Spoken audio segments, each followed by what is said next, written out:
Heyo everyone, my name is Jared, And I'm Isaac. and this is the Nonsense Double Feature. How you doing today, my guy? Doing good. It's been a minute, but I'm ready to talk about more It movies. it has been a minute. It's been like over a month probably.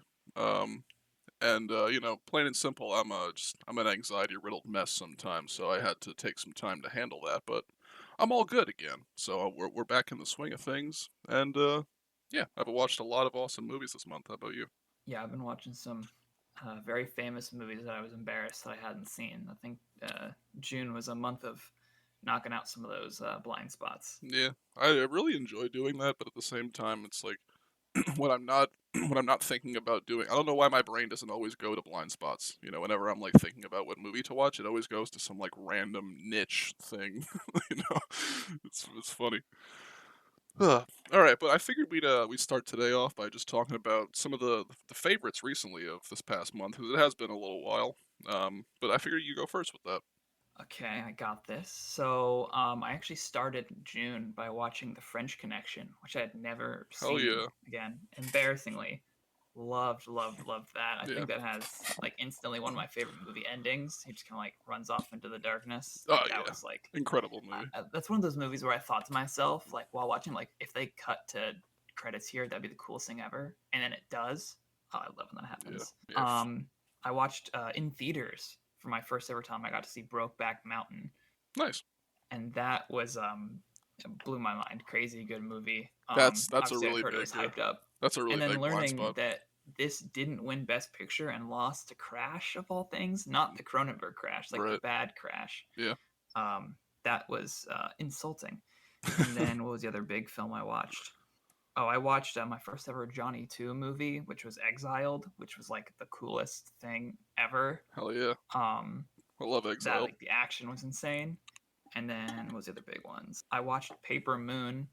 Everyone says Paper Moon is really good, and that one it lived up to the hype. That one like put a tear in my eye. Like it's just so it's really sweet as much as it is kind of sad. Right. You know, plain and simple. And then I watched um, some more James Bond films because I've been making my way through the catalog. So in June, I really watched and loved both of the Timothy Dalton James Bond movies, which was The Word. Living Daylights and License to Kill. Gotcha. Those were surprisingly great. Yeah, it's kind of the big famous movies I knocked out this month. Nice, nice. Um, I was feeling fine this month until around like the 8th, and then I just kind of like took like 2 weeks to myself. But then I got back into things, and I watched a lot of new movies this month.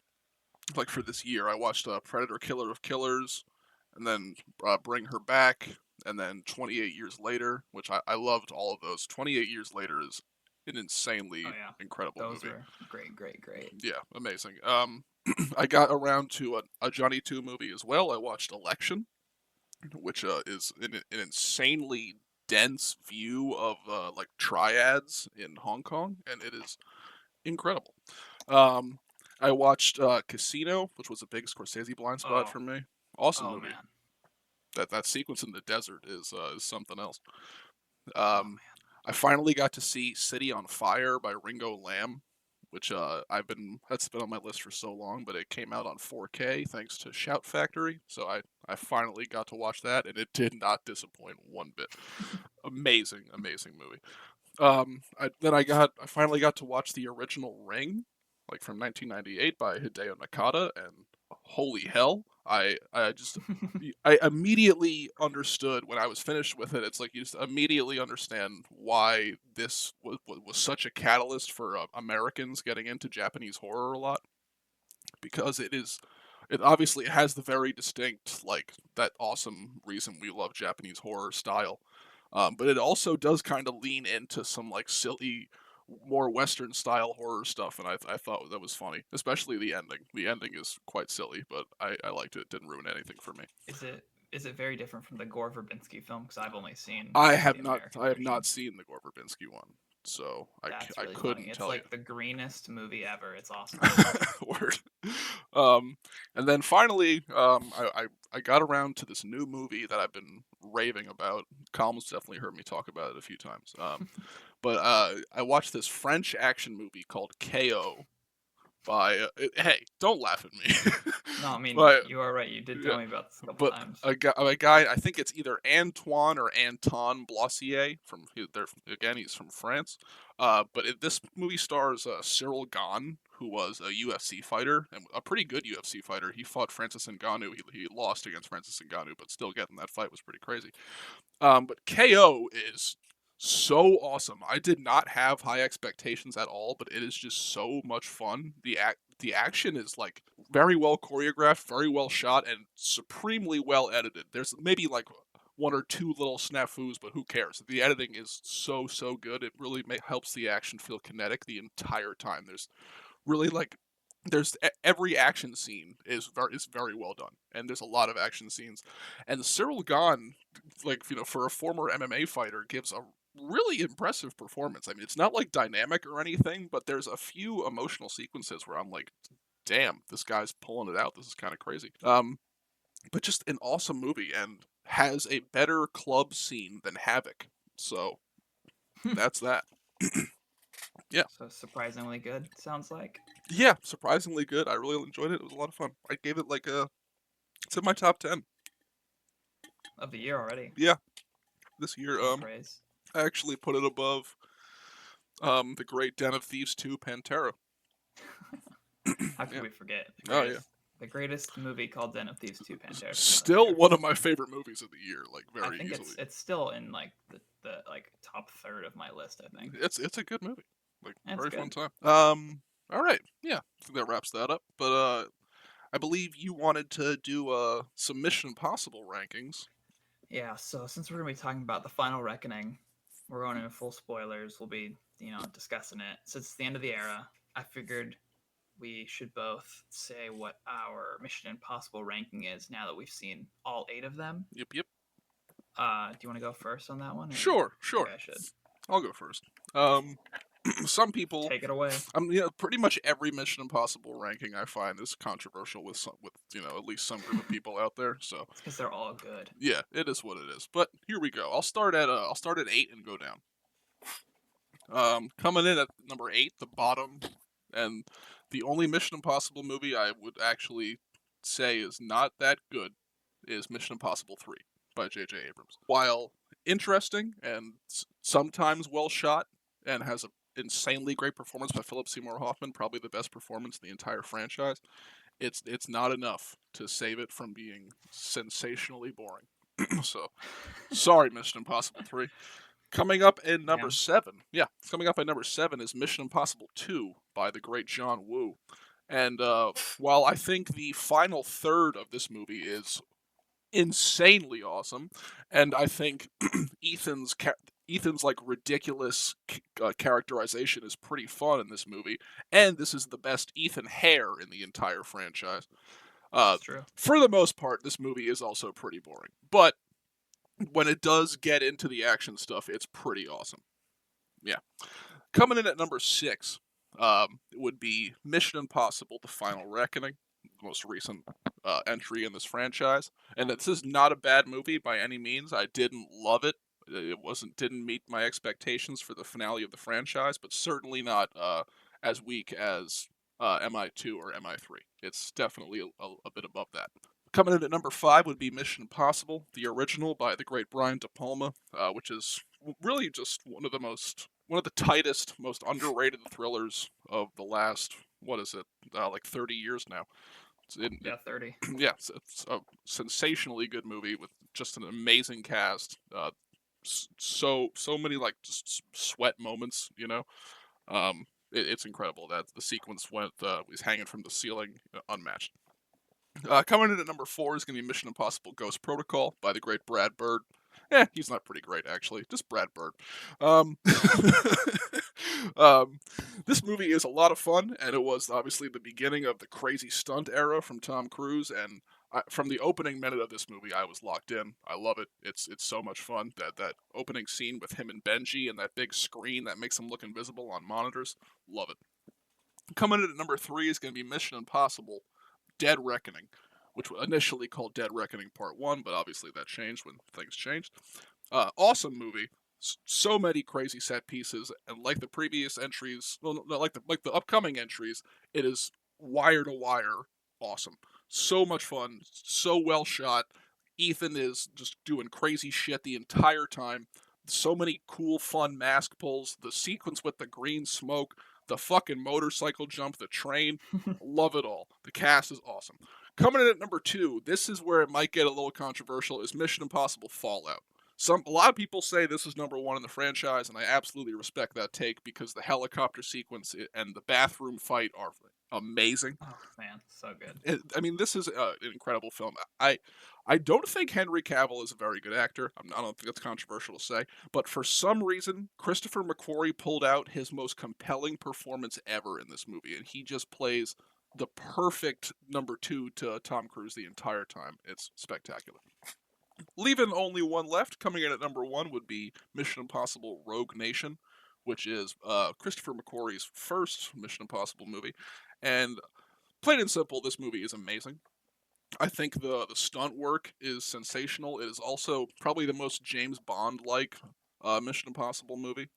I've only seen a few James Bonds and out of order, so I'm not speaking with a lot of knowledge there. But it feels very spy-y and it's I cool. can see what you said. Yeah. And Rebecca Ferguson is introduced in this one.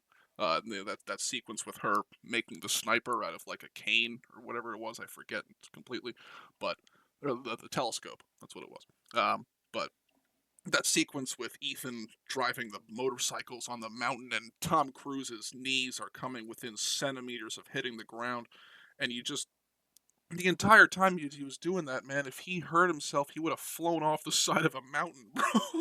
That would have just No, been it. he would have been the most dead anyone has ever Yeah, been. that's a wrap. But like every recent Mission Impossible movie, there is some sensational stunts in number 5. I think altogether, the stunts, the side cast, Ethan's whole journey, the action, I would say that's number 1 for me.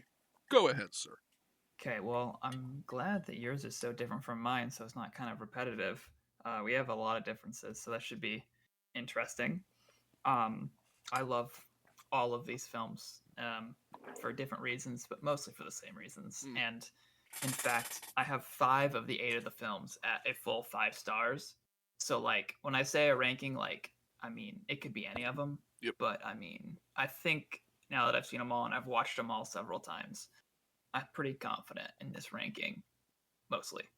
So, at number 8, I have John Woo's Mission Impossible 2. Mm. Very good movie. I have a lot of similar thoughts to you where the third act is awesome. It's amazing. Some crazy awesome action in there. It's so stylish, the best Ethan hair. But I mean, it does take a while to get there. Like the first act is pretty uneventful. The second act has some fun stuff, but kind of some like questionable stuff. But then the third act is like generational. Yeah. And it's ironic that you said 5 is the one that feels most like a James Bond film, and I can totally see why you said it. And I agree, it does feel pretty James Bond.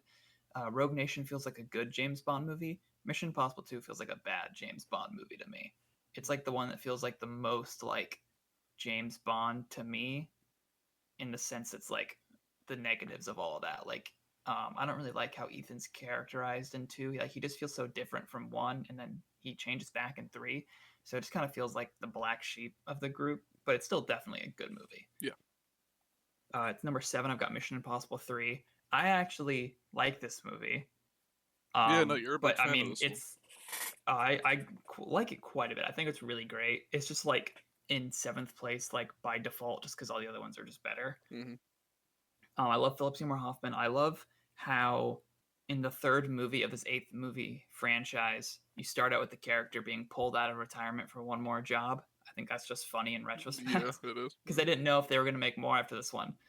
I like how blue the film is, and I think like people complain a lot about the shaky cam, but I think it's used mostly well in this movie. But there are some sequences where it's like, come on, you can be a little serious.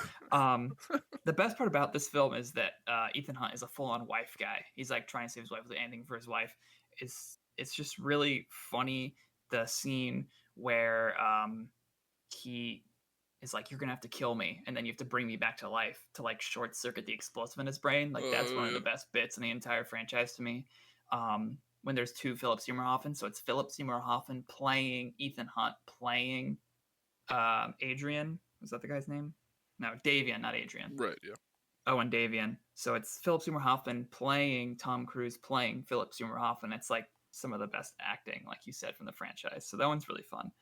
At number 6, I hate putting it so low because I love it so much, but it's the original Mission Impossible. Mm. Um, I rewatched all of these movies, like one per day, leading up to seeing The Final Reckoning, and I was really surprised how I somehow found even more love for Mission Impossible than I used to have, and that's all because I'm even more in love with Brian De Palma's direction than I used to be. And this one's like very Brian De Palma. If you like him, you'll love this movie, and I think it works even if you don't like his style or haven't seen any of his movies. It's just like an all around really tight thriller, like you said. So many fun moments. I still don't love the climax of the movie on the train, but like all like the spy stuff of like the big reveals and stuff. That's all great. Yeah. Number 5, I have Mission Impossible Ghost Protocol, and this one was my favorite for a long time. I think I even used to like it more than Rogue Nation initially. This is before Fallout had even come out, just because I think it's like the most like silly one. It like leans into the silliness, and that's simply because it's directed by Brad Bird, who had only directed animated films up to that point, like The Incredibles, The Iron Giant, and Ratatouille. So he like took that like animated zaniness like sensibility with him, and he put it into a movie where Tom Cruise is doing crazy stunts. I think it just like meshes really well, and then it like sets up like the future of the franchise. And it's my dad's favorite one. Fun fact. There you go. He still says this one's his favorite, and I can't disagree. Even though I have it at number 5, I mean he's not wrong. At number 4, here's where it's gonna get a little different from you. I've got Mission Impossible Rogue Nation, which was, as you said, McQuarrie's first one, Mm-hmm. and I adore this movie. This one, I can see why you say it's very James Bondy. Like it definitely is. It's a lot more of like the espionage stuff, and much like the first one, it kind of brings in that like paranoia because it's like there's a rogue nation out there trying to stop them. You know, they are like really on their own a lot, and like the IMF is like threatening to get shut down. This is the one where, you know, when you have a film that opens with Tom Cruise actually hanging off the side of a giant military plane as it's taking off, it's kind of hard to give it lower than 5 stars. Yep. Absolutely. Because um I just love how tired Ethan is in this one. Like there's so many moments where he's just like, all right, let's keep going. But he keeps going, and he saves the day as he always does. And the underwater sequence, so good. I forgot. Oh, the underwater sequence is amazing. I forgot to mention. I think Rogue Nation easily has the best Mission Impossible villain as well. Oh, absolutely. I would. Well, I mean, you're not wrong. I like Gabriel a lot too, and the Entity. But no, yeah. Lane, yeah, Lane. Yeah, he's awesome. Lane is he thinks he's so much better than everybody, and that's why he works so well, because he's almost like a Reverse Flash type deal. And the way he just like kills a shitload of people at once is like terrifying.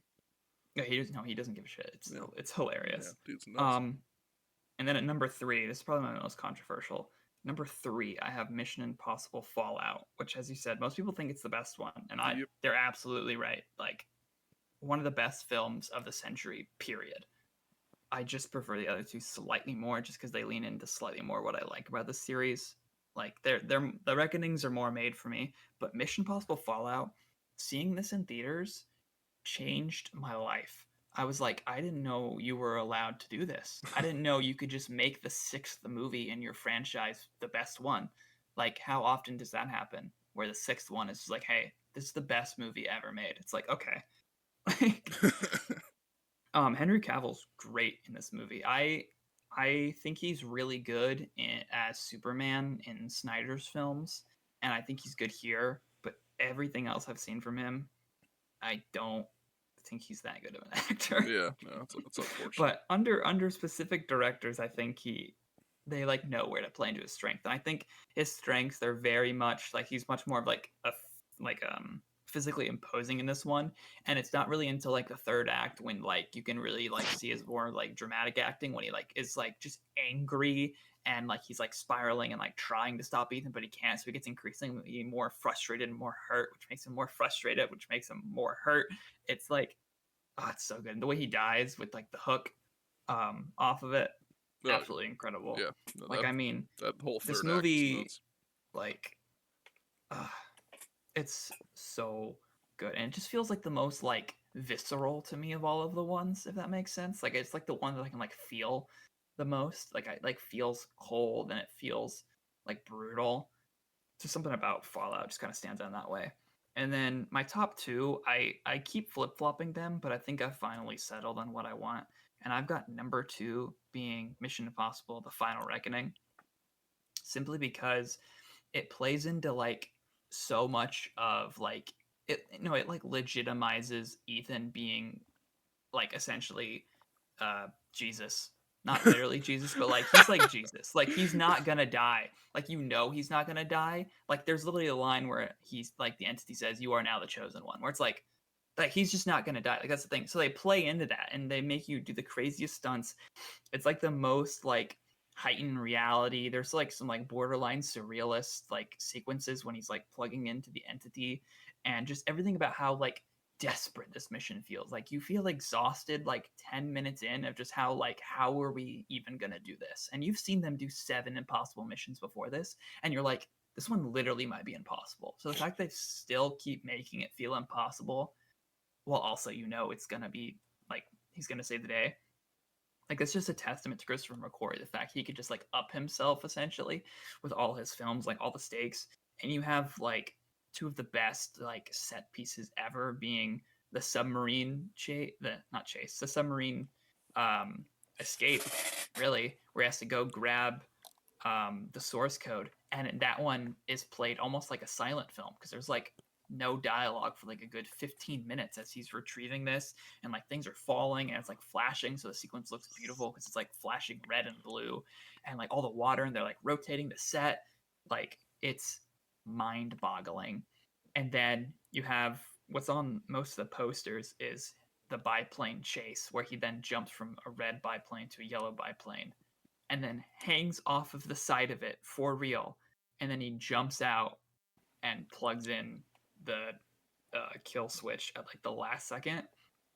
I had tears in my eyes in the theater, man. Like I, I like I knew he was gonna live. Like I mean, like honestly, for a second, I did think they were gonna kill him just because the last one. But I'm like, there's also no way they kill Tom Cruise. Like that's just you can't do that. Yeah, yeah. But I adore the Final Reckoning. I love how I understand it's messy and like a lot of criticisms are absolutely valid. And I totally see that. I think it adds to the charm for me, which is why I have it ranked so highly when most people might not. But I mean, you have a franchise so like stacked and stacked and stacked upon itself that it kind of like loops around in a sense. It kind of like it almost implodes upon itself, but it doesn't quite do that. Hmm. Um, and I also just think it's probably like the most emotional one, There you go. like with Luther and stuff, I like mean, and hey, Benji. don't be saying too much. We got to get into our little specific thing about it. Yeah, Tom Cruise saves the day. Of course. And then at number one is Mission Impossible: Dead Reckoning. Like I said, I've been debating which one I like a little more, and I like them like fairly equally. Like among my very, very, very favorite films ever. This is my favorite franchise. I think Dead Reckoning is my favorite purely because I still think the train sequence is my favorite sequence in the franchise, where it's so cool how fast it goes by, but when you're watching it, the train sequence starts at almost the 2 hour mark, and this is a 2 hour and 44-minute film. So the train sequence is like 40 minutes long. And that is insane because in the theater and even rewatching it at home, I'm like, oh, this is like 20 minutes, right? No, it's 40. Like that's insane that you can have that long of a sustained action and spy set piece all at once. There's like the multiple plot lines converging all on this train. And it is when they're like jumping from train car to train car, going through the kitchen, hanging off as like the piano's about to fall on them, and they're like just trying to get it. Oh my god. Or like the scene where they're in the party and Gabriel is there and he's like being like this like total sniveling ass because he thinks he's already won, because in many cases he has. And it's like you could say this party is the interested party or whatever it is, and it's like it reveals the entities there and like the camera like switches into a Dutch angle, like zoom in on Tom Cruise's face, and it is like taking drugs. No, Dead yeah, Reckoning is I feel what you. it must. I think that if I ever tried hard drugs, it would probably get me half as much as what it felt like to watch Mission Impossible: Dead Reckoning. Yeah, yeah. I So mean, yeah, I most love people Dead don't Reckoning. agree with mine, but oh man, Great movie. yeah. God, But yeah, my dog is just barking like a motherfucker right now. I heard a little yap. Yeah, what could you do? Excited to talk about Ethan Hunt. Yeah, yeah. So, yeah, with that, we can just slide right into our full discussion about the Final Reckoning, um, which think came out now like a month ago at this point. Yeah, I mean, I guess it's July and it came out end of May, so a little over a month. Yeah, yeah. 23rd, I think, 22nd. Word. Yeah. But overall, I don't think Dead Reckoning was a bad movie by any means. But I will say that my expectations for the finale of the franchise were not met, and I'm generally bummed out by that. I truly do wish I loved it as much as you and many others have enjoyed it. Um, Again, it's not a bad movie, but it didn't reach my expectations. There are a lot of things I loved, like you mentioned the submarine sequence when he obviously I loved seeing Tremel Tillman. That Oh my God, was beautiful to scene see him. stealer. Amazing, he's incredible, and obviously Katie O'Brien as well was great to see.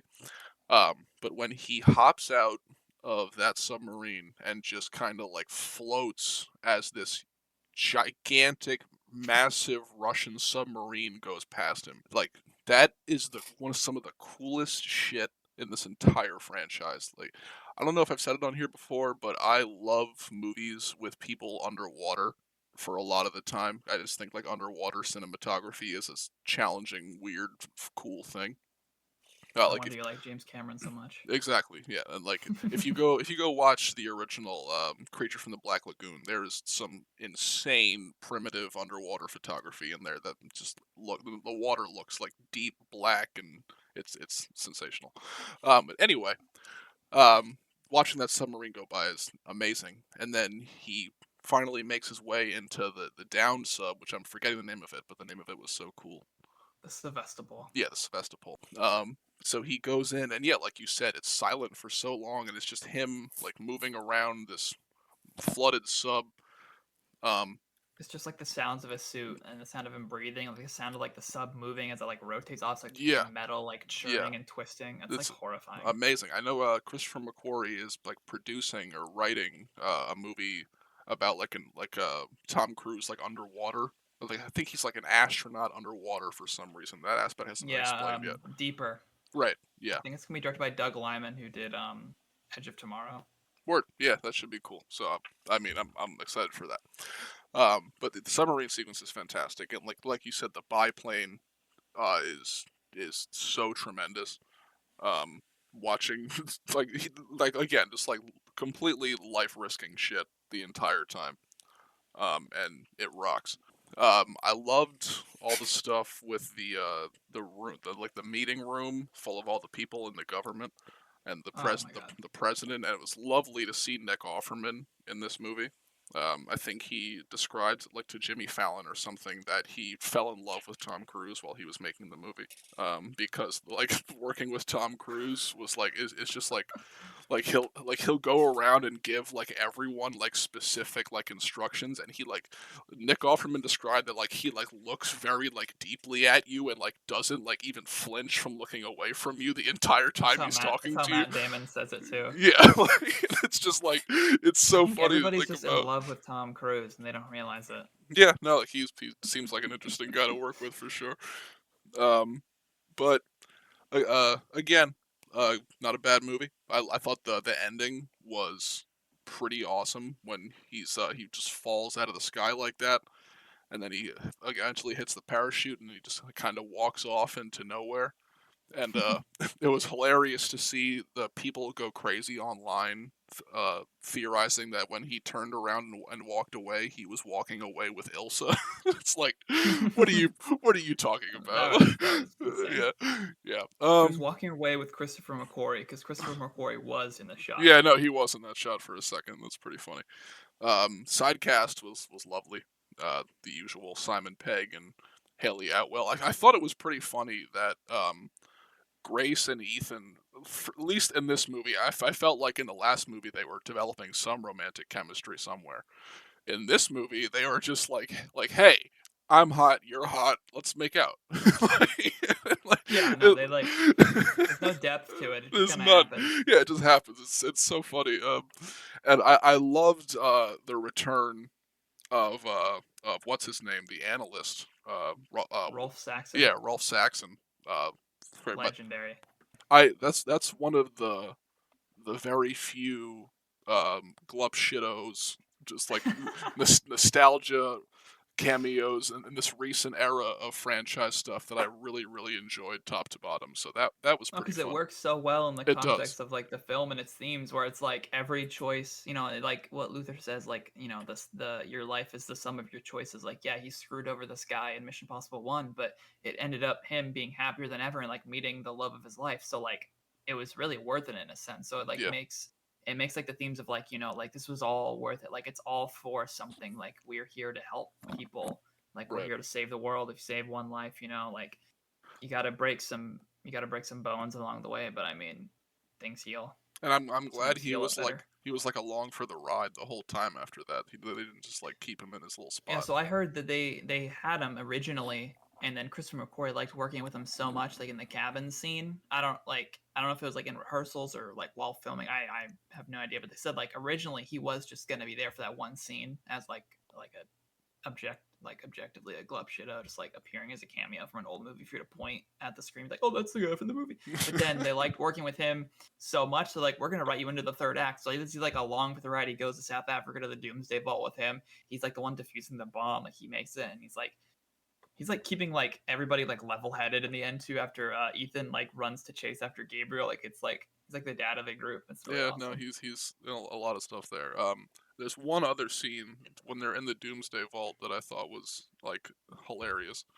Um, when like Gabriel is about to escape, um, Ethan just screams at one of the Oh yeah, teammates like, no, he screams at Paris. shoot him now, Kill him now! kill him, Kill him now! kill him, and it's like that is the most like intense he has ever sounded in the entire franchise. No, Ethan's never like that. Like, even when he wants to, like, he like wants to kill like Lane and Fallout. Like, obviously he's faking it in that scene where like the fake hospital where he like wants to kill that like guy who wrote the manifesto. But like he probably does want to kill him, but he's like not gonna because he's like we can't kill this guy. But like, he's like, shoot him, kill him, whatever you do, kill him, shoot him, shoot him. It's like so funny. It's great. It's a great little bit. It's like it's what I had said when I was ranking them. Like there's just such a permeable sense of desperation in this one, where it's like we got no other choice. Like we gotta just kill this guy. Like that's our only solution. Like I'd Yeah. love to do something else, but we have to blow his brains out. Like we have to. Like Ugh, so funny. it's a fun one. Only my only real problems with the movie is I think the pacing was a little bizarre. I think there's a few action sequences where the editing just is pretty rough. Uh, I'll leave it at that.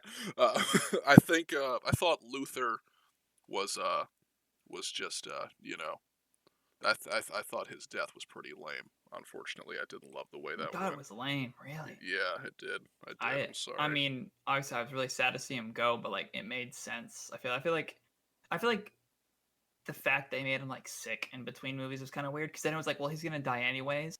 I feel like if he wasn't sick and he was like he like blew up healthy and like could have lived with Ethan Right. as best buds, um, I mean, I guess that would have been a little cooler, but I'm not complaining too much. I mean, Yes, I think his sacrifice is ultimately important for for the sure. film because it needed to happen for the world to be saved. Like this was his moment. This was Luther's. Like everything is like Ethan is the one who plugs in the key to stop it. He's the one who shuts down the nukes. He's the one who like gets Owen Davian killed. He's like he's like the one who's doing all the things that like end up being the thing that like saves the world from blowing up or going to shit. But in this scene in the first act, it was Luther who got to do it, and I, it was a necessary sacrifice because he knew that Ethan would get to save the world, and Luther got to save like all of London because I said it was like a crazy big nuke that would have like killed everybody in London. I feel you. I just it happened all so quick for me, that opening act, that I've That's just fair. it just didn't really it just didn't hit very much, unfortunately. Yeah, the And film is what, like 170 minutes, but like there's so much to get through that it does like fly through some stuff, yeah, especially like leading up to the title card and then like a little bit after, like that first act really, maybe like the first quarter is yeah, I totally understand people saying it's messy. I just think that there's a lot of pieces you got to get into play, so I like understand it, and I especially on rewatches it feels way less like janky. I I thought in feel the you. first watch it was a little janky, but I was like I didn't think it was like movie ruining, and I didn't ruin my experience. But on rewatches, I'm like, it was a lot better. Yeah. And then my only other problem, this wasn't serious, but just a little bit of a bummer, is I just wish Paris had more going on. In the No, previous that's true. in the previous movie, she is so, like, she's driving the narrative every time she shows up, and it's so awesome.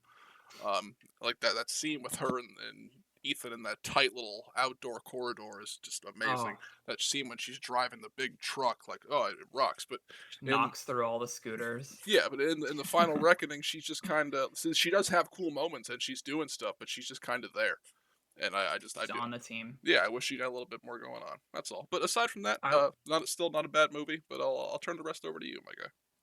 Yeah, I mean for Paris, I liked how she like switched sides. That she still has it like I'm gonna kill Gabriel. Like she's like, or like at the beginning when they're chasing Gabriel like through the hallways after the title card and title sequence.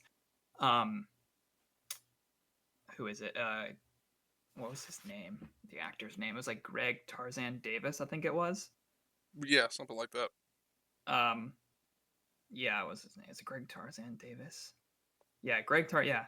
So he's playing Degas, That's a hell and of a he name. like, yeah, awesome man. I think he's really good in the movie. I like how he just like He is, yeah. sides because he's like, I gotta help Ethan. He's like kind of like saying like maybe Ethan had a good reason and Dead Reckoning set up, but it is fast and Final Reckoning. But I think if you watch them both, they like the setup is there. But after the title sequence, he's like chasing after Gabriel in these like tight hallways, and he like goes to pull out his gun to like shoot at him, but he doesn't shoot at him because he's like, oh yeah, Ethan needs him alive. But then Paris just comes around the corner, already firing her gun. He's like, whoa, whoa, whoa! Like Ethan said we needed him alive, and then she's like, well, I want him dead. It's just like I want to kill him. He betrayed me. He left me to die. And so then, like this entire movie, she has this vendetta, and then eventually she's like, "Okay, I won't kill him," except when Ethan's like, kill him now." But then she missed, or no, her like gun was out of ammo or Something like that. something, I don't remember something like that. entirely. Like she just missed it. You're the one who saw it Um, like 4 times. no, it was. I mean, she shot like 40 people in the Doomsday Bunker. Yeah, Like no, that was cool. she was going beast mode.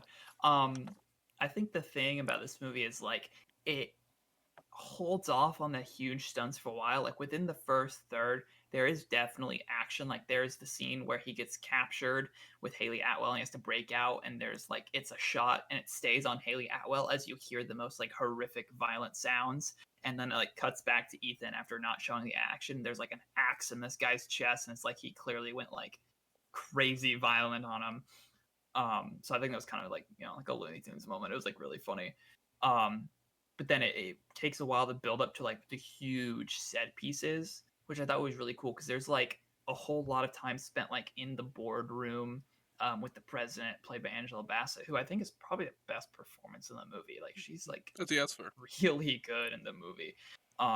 Like setting up like the crazy stakes, like like slowly but surely, like all of these major world powers are going to lose access to their nuclear weapons, and it's like we either have to like fire first as like a preemptive strike and hope that things go well after that, or turn ours off so the entity can't get to it, because the entity is only going to do it unless he has control of all of them, because that's a guaranteed win. Because since the entity is inherently a computer, he's an AI, he's only gonna go. It's like playing something at chess. Like they're gonna do like the best possible route for them, and like they're not gonna like take a risk. They're going to go for the thing that like guarantees them the win, which is getting all of the nukes. So like you have this stress of like, what do we do? And they continually cut back to him like as he's like in the sub, or like with like the USS Ohio like getting ready to go on the sub, as he's like retrieving the Podkova from the sub, as he's hanging off the side of a damn biplane in South Africa. Like they're like, what do we do? They're like preparing to like nuke a U.S. city as well, just to show like, hey, we're not attacking. Like we're literally only doing this because we have to. It's like a gesture, is what it's called. And it's like things are going worse than ever. Like it is moments away from the world literally ending. Like not just one nuke hitting, not just two nukes hitting, not just three nukes hitting. Because like in 4 it's one nuke, in 5 it's a couple nukes, and 6 it's specifically 2 or 3. But in this one it's like all the nukes are gonna go off. Like all of the nukes are going to blow up if you don't stop this. That sequence when they're like debating to nuke cities was crazy. I think like it's like it's obviously very similar to the scene in Oppenheimer when they're like deciding what Japanese city to blow up, and they're like they say like offhand like, oh, we're gonna take off Tokyo or Kyoto because it's cultural significance and because my wife and I honeymoon there. That's like a he said it so casually. That's like one of the most like evil, horrifying lines like in a movie, period. And so it's kind of like that, where at least in this one they're like they understand the gravity of the situation, but it's still like we may have to like nuke a U.S. city just to show we're not being aggressive. Like we're literally just trying to fight the entity.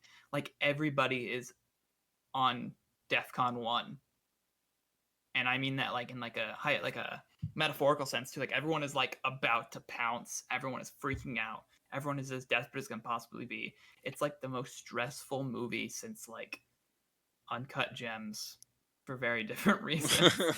But it's like you have no time to breathe, especially in like the end, and just also when he breaks Gabriel's arm on the biplane, the scream that Gabriel lets out is so funny. And then even funnier, it like pulls the plane upside down, so they're both hanging, and he's like, I'm the only one who has a parachute. He's not. Like total like animated villain. It is such a great performance. It's so funny. I totally understand people don't like it.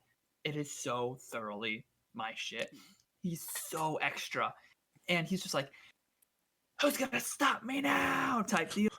And he literally lets go and just immediately gets his head like spliced open on the plane. That was and crazy. All 3 times I watched it, I saw it like the Thursday night it came out, and then the next day on Friday with my dad, and it was like the biggest theater at my like the biggest auditorium at my theater, and it was like completely packed, and both times the entire audience was like like gasping and laughing at that because it's like just so sudden and it's so funny. People were like cracking up. And then I saw it again like a week ago. I went after it had been out for like a month, and it was still like a packed theater, and everyone was just like totally shocked at that moment just because how like quick and like brutal it really is. Because he's like his head split open, like slides off. I think Gabriel is just so good in 7 because of just how like smarmy and confident he is. Like he's just, you want to punch him because it's like you just are too confident. But in 8, he is like forsaken by the entity, as they say, but like he still like retained all the information that the entity presented him, so he like knows the plan still, even though he's not getting like updates from the entity. And so like he still knows what's gonna happen. He's like, the Podkova will come to me, and he like says it all like gross, and it's so funny. But there's so many line readings that are so like nobody else could have done Gabriel in this way. And actually Nicholas Hoult was supposed to play Gabriel for 7 and 8. Like he was like signed on to it and everything, but then he was like set to do it but hadn't signed on. Like they had like cast him, or like they were about to cast him, but then like filming schedules didn't work out or whatever reason, so they got well, he had to do the very prestigious film Renfield. You see, he had to do Renfield. Yeah, they got Esai Morales to do Gabriel, and like I thank God, because at like the beginning scene, like as I was saying, like when they're both like Ethan and Grace are like locked up, and Ethan like beats the crap out of the guys to protect Grace. When they're locked up, Gabriel's like, well, if you die, who's gonna save her? And he says like what? Like who talks like that?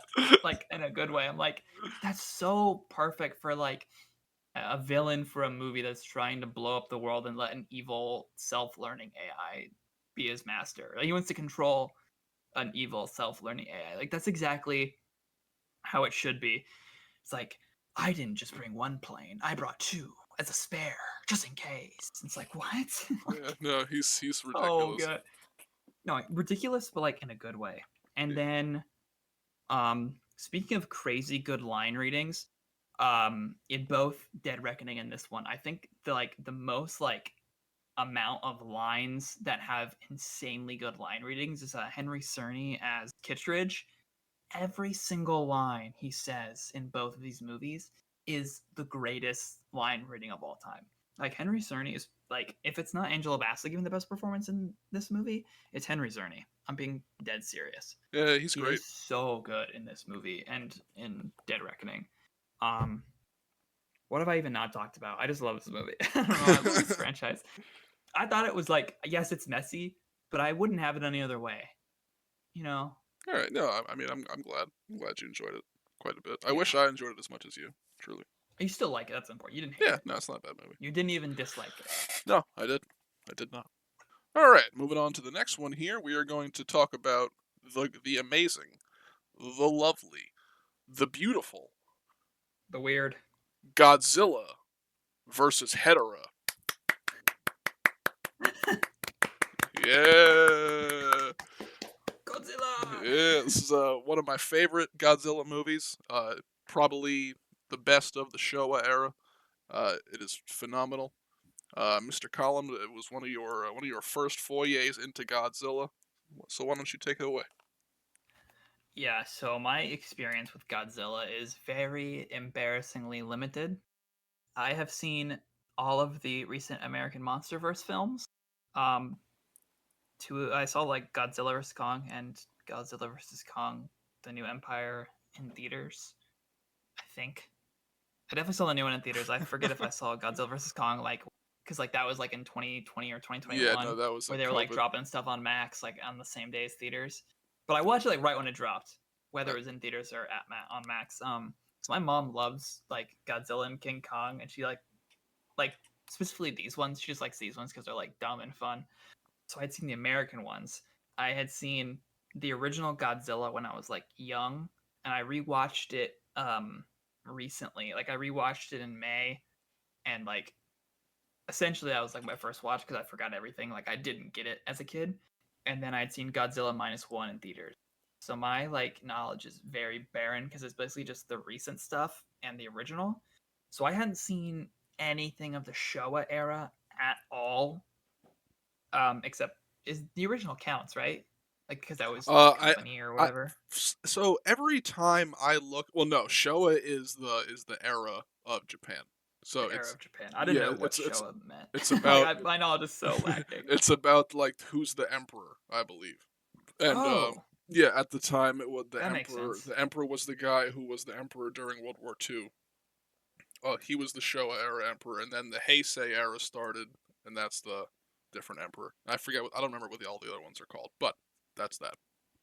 Okay, well, I learned that right now. But typically, I don't see whenever I like see like Showa rankings or people talking about the Showa era, the original Godzilla tech usually isn't considered part of that because that was meant to be a standalone film, and That tracks. yeah, and the Showa era was very much like meant with the intention of like, and Godzilla will return again one day, So that was the idea. Oh, but at the end of this one, it said like Godzilla will return. Will he? Or something like that. Where it's like, Yeah, yeah. I thought that was kind of funny.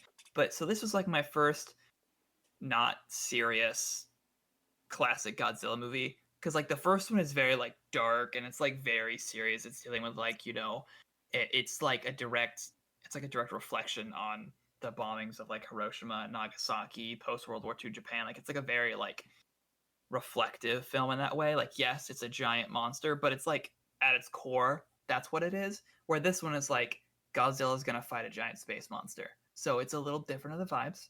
But I thought it was still really, really good and definitely better than any of the American Godzilla films that I've seen. I like them and they're fun. This one was like a lot more creative in its approach, where instead of just being like, we're gonna show you two giant CGI monsters punching each other, this one was like, it had more like thematic weight to it, which I appreciated. Where you have Hedorah, who's like this like amorphous blob, like changing shape, but it's like eating garbage and like pollution. So it's like a direct like comment on like planetary and like especially like polluting our waters and stuff. And so Hmm. it's like, Godzilla's fighting this monster that's like representative of like polluting the planet, which I thought was really interesting. And also, he just kind of like doesn't really have a shape. Like it's like really a really cool design. I thought where Yeah. he's just kind of like, I mean, obviously he's not, but he like looks like Play-Doh Hmm. in a lot of ways, and he's like moving around.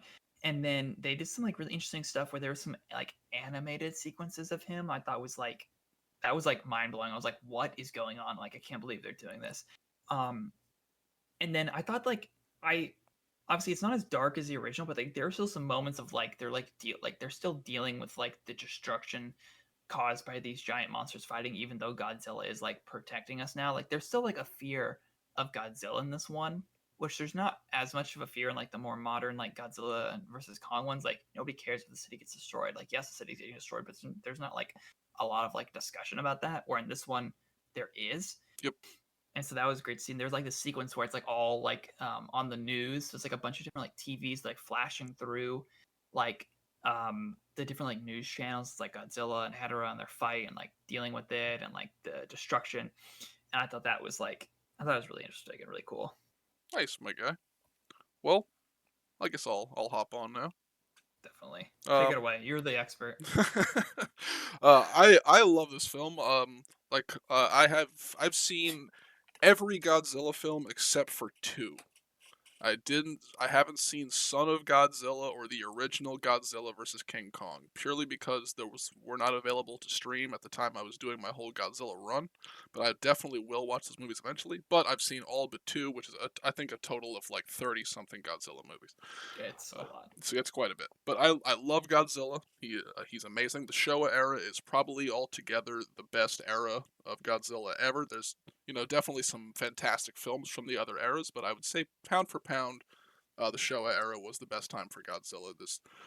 There was a lot. There was a movie. There was 1 to 2 movies every year, pretty much, and there was just constant innovation with these weird, fun monsters like Hedorah. But this Mm-hmm. movie is so awesome, and the story behind it is incredible as well. But it's so fun and creative. What I love about there's so many weird, cool shots of like lava lamps and stuff like that, Oh yeah, and that's so. and there's just a lot of shots of like people partying in these very weirdly lit, colored rooms. Um, and there's the whole sequence of the woman dancing in front of I assume is a green screen, but it's just like this weird, fun orange and blue pattern is coming across. It was like a classic Bond opening sequence. Yeah, yeah, it was awesome. Kinda. That's what Yeah, it reminded me of. no, Obviously, I know what this you're talking came, about completely. Yeah. really. There's the scene where it's pretty much looks like hand drawn, where they're describing how the smog pollution is affecting Tokyo and um how Hedorah showed up and all these things. It's awesome, awesome movie. In terms of I think the characters are pretty great. I love the scientist and his son. I think they're fun. And I love Oh how yes, the son has like visions of Hedorah and stuff. Like, doesn't really that was make hilarious. that's And he's one of the cool things about these movies is pretty much in every era there's at least like there's always like a child or a kid who's implied to have powers, but it's always just like a minor thing. It's it's never like just never like like brought up. yeah, no, it's never like it never becomes like a serious plot line. It's just like, oh, and by the way, this kid has visions and he can see the future and all these things. It's just like like I just like oh, but okay, all right, cool, I guess.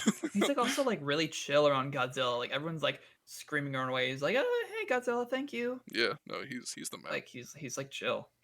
But again, like I said before, the story of this movie is awesome. It was directed by the great Yoshimitsu Bano. It's funny you said you've seen this and the MonsterVerse movies because he produced all the MonsterVerse movies. Really? Yeah, he passed away shortly before the new Empire was released. But yeah, he was part of the production for all of that, and he had actually for years asked Toho to come back and do more Godzilla, and it wasn't until Legendary got the rights and did the MonsterVerse that he actually got an opportunity to do more stuff. But according to pretty much all the directors who worked in the MonsterVerse, Bono was a huge influence on all those films, and he was very much like a guiding light for all of them. And so he's had a big influence on the Godzilla franchise, despite only directing one film. His production stuff is quite big.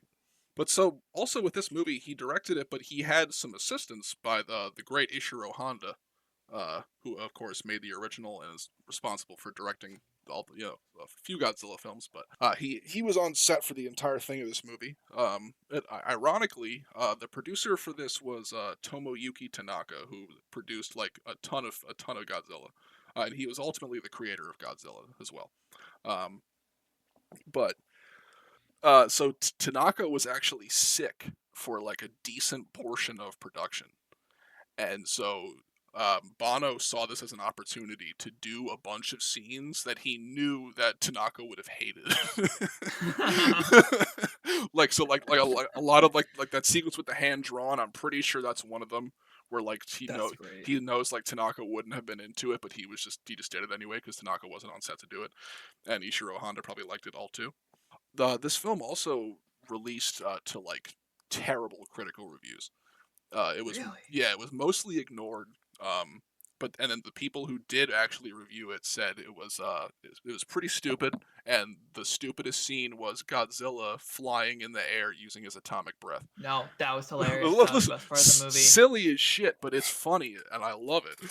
I will admit, it was a little out of place. Oh, Like it's that was so pretty out of silly. place. That was a little too silly. Yeah. I But mean, listen, it isn't a it perfect was movie. awesome. It's not a perfect movie. It's got problems for sure, but for the most part, it is awesome, and it's just a lot of fun, and it's such a creative and wild artistic movie. It's so standalone because you'll see when you watch the other Godzilla films, there's nothing else like gets that wacky and stylistic in that sense. Like there's plenty of style in other Godzilla films, but in the Showa era, it does get a little formulaic at times. But that one is by far the least formulaic, and it takes the blueprint and throws it out the window. It doesn't even follow any of the Godzilla tropes from there. And it's awesome. It's so incredible. And like you Mhm. said, Hedorah is he's mostly a smog based monster, I believe. He's like the idea is like Yeah. mostly like you said, it's all kinds of pollution, but I think air pollution is the main focus of Hedorah. There's a lot of like stuff where he's like eating like pollution out like the water, like Yeah, land, like the kids like staying by the ocean with like the knife. It goes like right. the knife Yeah. and like flies over his head after like consuming all of like the trash that got dumped right on like in the bay or like on the beach, whatever. He's like like drops in, sucks it up, and then drops like jumps out over him and like dips. It's like recharged. It was so funny. And I love and yeah, like you said, Godzilla's the good guy in this movie now. And so like I think there's a part where I forget what they're called. It's like the JSDF. That's like the Japanese government's like military. And they like they create those like two big like electric towers to like Yeah. help Godzilla like get up and still get it. It's at a point where like they are like straight up allies, and like you said, like Godzilla obviously he still destroys the city at times, just like inadvertently because he's a giant monster and he doesn't really get it. But Hmm. it's like it's so funny watching them just like completely be like go Godzilla go. Like, but also at the same time like you said it really does focus on the destruction and the people that get fucked up as a result. It's such a beautiful movie. I could go on and say that for a very long time, but I'm such a fan.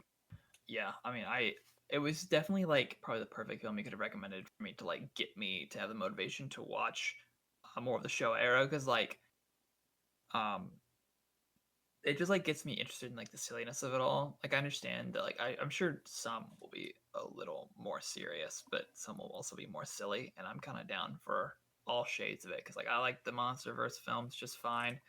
Loved the original. My two favorites are still the original and minus one, which are like the most serious Hmm. ones, where like Godzilla's like he's like the adversary. Um, but I mean, I like watching big monsters fight. I can't complain too Yeah, much. I'd no. love to watch like the original King Kong. I haven't seen the original, but I've seen the Peter Jackson one. Oh yeah, of course. So Yeah, no. There's not much to complain about when there's two monsters punching each other.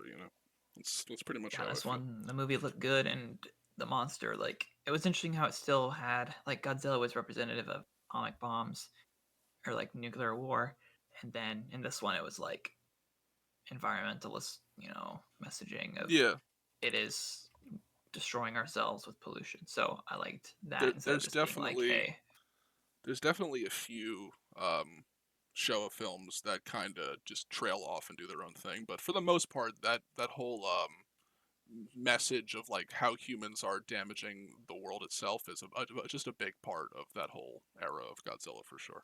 good to hear. Yeah, there's a one specifically about ocean pollution that I think you'll enjoy. At least I like it. Some don't like it. It's one of the underrated entries in the franchise, but you'll get I'm there. sure I'll have a really random ass rating of these. It's like it's Yeah, important. I'm always hoping to see Hedorah in the MonsterVerse, and I think a lot of people figured for a while that with Bono working in the MonsterVerse, Producing would yeah, happen, that but it was like inevitable. But now he's passed away, so who knows what happens? But and the next one's Supernova. Do you have any predictions on what that's gonna be? well, Because you're so gonna say something we I have no idea. we s- we've You s- said like we know that at least one of the villains is going to be Space Godzilla. Space Godzilla. Yeah. What is that? Is so So there's I Godzilla, there's Mecha Godzilla, which they did in Godzilla X Kong yep. or versus Kong, and then Space Godzilla is a different one. Yeah, Space Godzilla is a different one. So I forget exactly how it happens, but like Godzilla's DNA ends up in space, like through like some As kind. it does. Yes, it often does. As And it it often and does. it collides with some kind of like organism, and it develops into Space Godzilla. As is tradition, For of the most course. part, Godzilla versus Space Godzilla is pretty boring. So I'm interested to see how the do. How do they make that boring? That sounds awesome. I know. Sure, truly, I was going into it thinking like, there's no way this is actually that boring, and then I watched it, and I'm like, wow, this is pretty boring. It's that Yeah. boring. And but also that it's not confirmed, but it looks like little bits and pieces that there's also going to be Gigon, and So I Gigon, have heard this name. yeah, That's the guy with like the beak and the glowing yeah, one orange he's eye, and he got has like fins. yeah He looks like a penguin. he's got laser eyes like Superman, and he's got big blades on his hands. And a more recent version of him has a giant, like, rotating saw on his chest. He's just like a big alien equipped to fight, basically, and he's He cool looks as like a fuck. penguin. Yeah, and so people are hoping for other alien kaiju to show up, like hoping it's going to be like the Alien Kaiju movie. But Space Godzilla and Gigon alone would be awesome. So So, I'm excited for that. remind me, because especially in like Godzilla versus Kong, it like turned into a Mecha Godzilla is the anime film, and then in the new Empire, there was like a whole host of it's like Mothra showed up again. There was the ice thing. Shimu. Shimu, is that an original to that movie, or is Yeah, that brought yeah. back from something? Shimu is new, so that's an Adam Wingard Okay, creation. because Shimu is my favorite one. Yeah, Shimu is So, awesome. And so um, same with the big fucking monkey. What's his name? I knew the monkey was real because Yeah. they made more Godzillas and like King Kongs, but they did like some original stuff. But they've still been like pulling from the older, like Showa era, the Heisei era, as you were saying. Yeah, So I'm because curious, like what the ratio of like original to reused is, because if they're gonna do like an alien one, Hedorah's an alien. If it's gonna be anyway, yeah, it'd be then. yeah, no, and Although I don't know how that would like go with the pollution stuff. They just kind of have to make it into a blob. Like they wouldn't yeah, have to change it a lot the unless it's like the MonsterVerse. aliens coming to Earth. The MonsterVerse is definitely less concerned with the thematic weight of each kaiju. Of So course, but I mean like not thematic way, just like that's its deal. yeah, Like right. yeah, you can make it like unthematic, but like the deal is it does consume. Yeah, Like you'd have to change it a bit. You could still have it be like an amorphous blob that like kind of changes shape as it eats stuff.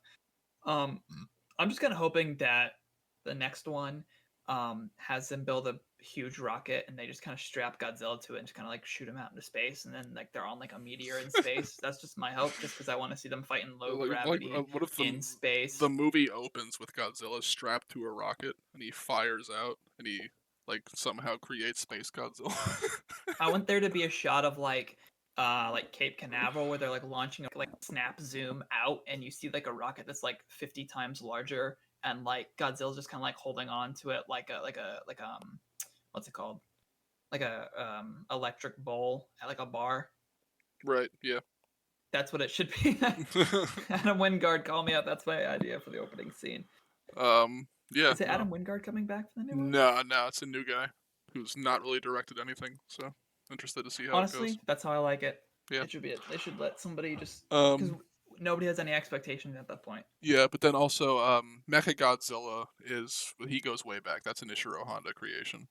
Yeah, yeah, I know that. I So was like, was that one of the earlier like yeah, villains they did? That was like, There's Godzilla versus Mechagodzilla and Terror of Mechagodzilla, but I think oh yeah, in the first one, Mechagodzilla is an alien creation, and so like the that makes sense. aliens like they make Mechagodzilla like as a robot, and then they cover him in fake Godzilla skin, and then like in the middle of the Godzilla versus Godzilla fight, that you see robotic pieces start to shed out. It's pretty awesome, honestly, but That sounds awesome. yeah, I it's like cool. how in the new one he was like a human creation. That's like the Yeah, bit. yeah, no, I think that that's was like a very good cool, and bit where it's like having the brain of Ghidorah was a cool idea too. that was sick. Because I actually I don't know if it's controversial, but I don't know, out of the MonsterVerse, King of the Monsters is my favorite one. No, mine too. I like that one. Oh really? Yeah, I know most people don't agree. yeah. I like is it Ghidorah? I always thought it was Ghidorah. Um, I forget honestly. I think it's He's got Ghidorah. 3 heads. He's cool. Yeah, he's dope. But yeah. Yeah, but that's pretty much yeah. I think that wraps up our conversation on that. Um, but we thought we'd close it out today with just talking about movies we're thinking about watching. So why don't you go ahead, my guy? I think tonight I'm undecided. I'm either gonna watch for the first time Black Hawk Down just because I like Ridley Scott, but I'm thinking I'm leaning towards. I just got a 4K of The Wages of Fear, Nice. and I want to watch that. And I also got a 4K of Sorcerer from the sale, so I want to do like one today, one tomorrow, since Sorcerer's a remake of Wages. Um, that, and then I'm definitely gonna watch whatever Bond movie is next up. I'm almost done. I've got like 2 Brosnans left, and then I get to rewatch the Craig 5 films, which are my favorite. So I only have 2 Bond films I've never seen from Eon Productions. I know there's like 2 that were made outside of that, like one where Sean Connery came back and one with Woody Allen, Hmm. which is a wild thing to say. I'll watch those eventually, but they're not a part of like the main binge I'm doing. But I'm almost done with that. Probably do that. I'm still working through Cronenberg. I've watched a lot of Cronenberg now, but not enough. I'm still missing some of his famous ones. I think I'll probably watch Eastern Promises tomorrow. Eastern Promises Um, is awesome. and then I, maybe some more Johnny 2. I hope you're excited to see Viggo Mortensen's Dawn because you see it in Eastern Is it Promises. in that one? Oh yeah, oh yeah, Sounds like a lot. Awesome. oh yeah, oh I yeah, like Viggo Mortensen. oh yeah. Who doesn't? And then whatever got added to Criterion Channel, they had some films I'd wanted to been watching. I think they did And Miami thrillers, yeah, Miami neo so there, noir. yeah, so there was a couple on like that one that I hadn't seen that I've. So I Yeah, usually go watch that I stuff. want to check out Body Heat and Out of Sight. Oh, Body Eat's one of the ones I wanted to watch. Yeah. Yeah, yeah. For me, I'm still going through that Chinese crime thrillers playlist. I have gotten through Black Coal, Thin Ice, The Wild Goose Lake, Only the River Flows, and The Fallen Bridge, and all of them have been good. So, Yeah, I looking to watched keep Over it the going. River, or Only the River Flows and Fallen Bridge. Those were good. Yeah, cool movies. I think I'm gonna watch Chongqing Hot Pot next. So that Oh, looks that was like awesome. the one I wanted to watch next. I like the description Yeah, of that one. the movie looks really cool. Yeah. There's also some other stuff on Netflix that I've been meaning to check out. What was? Oh yeah, Wes Craven's Red Eye is on there. Um, Oh, is it? I've been meaning to watch that yeah, one. I've been meaning to watch A Few Dollars More because I watched A Fistful of Dollars a few weeks back. You haven't seen A Few Dollars More? I haven't, so I'm gonna do It's that even better than it's even better because I want than to watch. Fistful. I want to watch The Mule, which is a Clint Eastwood movie. But I figured Is that the movie where he has a threesome? I have no idea, but it's the movie where he's a drug trafficker. So Drug mule, yeah. yeah, that should be an interesting scene. Um, and then I'm still going through the sniper movies. They're very silly, but I have them all on DVD now in a collection, so I'm gonna go Still through more of more? those. Oh yeah, there's 6 of them, I think, or 7, something like that. Oh my Um, god. and I want to watch Lost Bullet 2 at some point, which is another French action movie. I watched 2 French action movies this year. The first one was another one I watched, so I'm gonna get to Lost Bullet 2 at some point. So yeah, that's pretty much it. Pretty epic. And of course, I'm always looking at the Johnny 2 Essentials list on Criterion Channel because that just has a bunch of awesome movies. I want to watch Drug War quite a bit, and Yeah, I want to watch Election because you said it was good. yeah, That'll Election's probably be the awesome. next one. And check out Breaking news. PTU and Breaking News. And I want to watch the Yeah. heroic. I want to watch the Heroic Trio quite a bit too. So yeah. Yeah. All good stuff. We took a bit of a break from our last episode, but hopefully the next one comes out a little sooner. Yeah, we'll try and get a quick turnaround for the next one. Well, Yeah. All right, my that was guy. a fun discussion. Yeah, let's wrap it up. Adios, everyone. Peace out.